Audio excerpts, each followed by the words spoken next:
আসসালামু আলাইকুম। কিছুক্ষণ আগে ছাদে আসলাম আর দেখেন আজকে 3 দিন ধরে অনেক রোদ। সকাল 5টা বাজে মনে হয় রোদ উঠে যায়।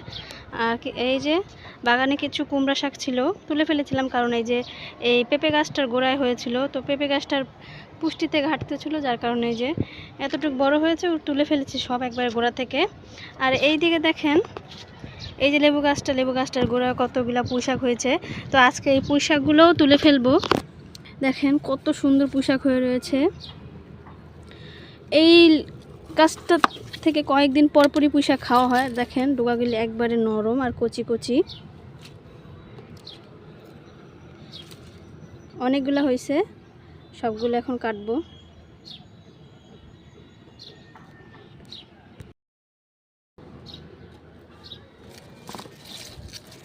এক হাতে ক্যামেরা ধরে রয়েছে আর এক হাত দিয়ে শাক কাটছি, তো একটু অসুবিধা হচ্ছে।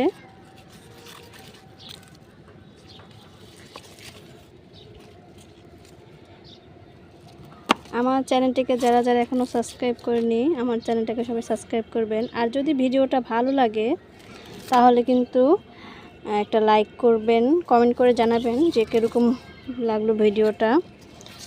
এরকম ছোটোখাটো হারভেস্টিং মাঝে মধ্যে করি, তো আজকে ভাবলাম যে শাকগুলো হারভেস্ট করে আপনাদের সাথে শেয়ার করি।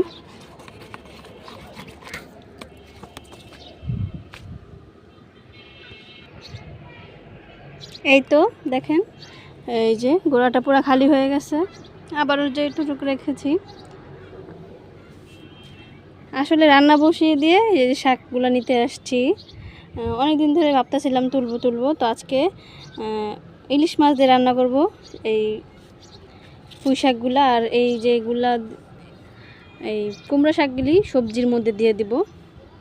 এই তো আজকের হারভেস্টিং, ছোট্ট একটা হারভেস্টিং। সবাই ভালো থাকবেন, আল্লাহ হাফেজ।